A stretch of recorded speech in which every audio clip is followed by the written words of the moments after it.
मित्रों, जैसा कि आप सभी को पता था पहले से ही कि 22 से 26 मई 2024 तक गुरुदेव जी महाराज की कथा दुबई में होने वाली थी।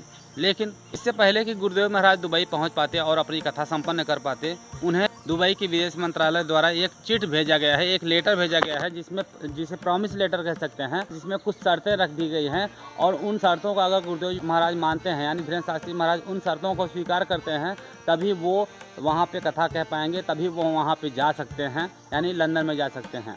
गुरुदेव जी महाराज कथा आज यानी 22 तारीख से ही शुरू होने वाली है और उससे पहले गुरुदेव जी महाराज को उस शर्त प्रपत्र को स्वीकार करना होगा और उसके आधार पे ही गुरुदेव जी महाराज को कथा कहनी होगी।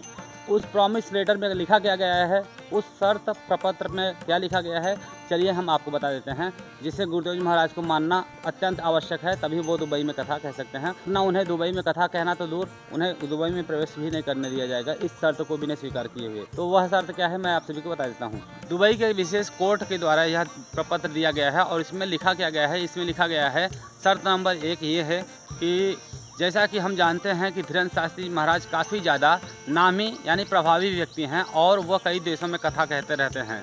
लेकिन धीरेन्द्र कृष्ण शास्त्री महाराज के बारे में एक चीज़ हमें जो सुनने को मिलता है कि वो आलोचनाएं भी किया करते हैं, यानी कि दूसरों की निंदा भी किया करते हैं।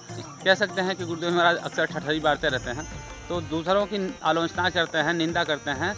लेकिन दुबई में उन्हें यह चीज़ें नहीं करनी होगी। वो अपनी कथा सुचारू रूप से और स्वतंत्र रूप से कह सकते हैं, इसमें कोई संदेह नहीं है। लेकिन यहाँ किसी विशेष आधिकारिक व्यक्ति या भी किसी में गुट या समुदाय के लिए वो किसी भी प्रकार की अनैतिक बातें नहीं बोलेंगे, एक शर्त। दूसरी शर्त ये है कि धीरेन्द्र कृष्ण शास्त्री जी महाराज कभी भी वहाँ पे पहुँच करके हिंदू, मुस्लिम, सिख, ईसाई या किसी भी धर्म समुदाय के बारे में विखंडन वाली बातें, यानी कि जिससे लोगों में मतभेद पैदा हो, धर्म के विरुद्ध एक दूसरे के जाना हो, ऐसी कोई बातें नहीं करेंगे। तीसरी शर्त क्या है गुरुदेव जी महाराज के लिए, वो लिखा गया है कि जैसा हम जानते हैं कि धीरेन्द्र शास्त्री जी महाराज के बहुत सारे अनुयायी भी हैं, बहुत सारे चाहने वाले भी हैं, बहुत सारे उनके भक्त हैं और बहुत सारे उनके सेवकदार भी हैं। तो बहुत सारे व्यक्तियों के लिए यहाँ पे आना पॉसिबल नहीं है, तो कुछ सीमित व्यक्तियों के साथ ही वो यहाँ पे पहुँचे। मैक्सिमम लोगों की जो संख्या बताई गई है वो 22 से 25 लोगों की बताई गई है, इससे ज़्यादा लोग वहाँ पे नहीं जा सकते हैं।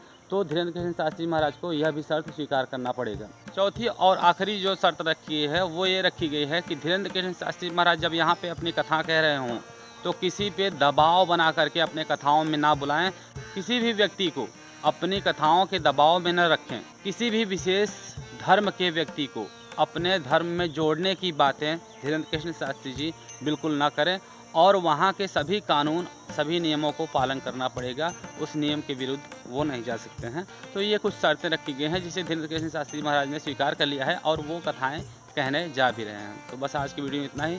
मिलते हैं अगले वीडियो में। जय श्री राम, जय भगत श्री राम सरकार की। हर हर महादेव।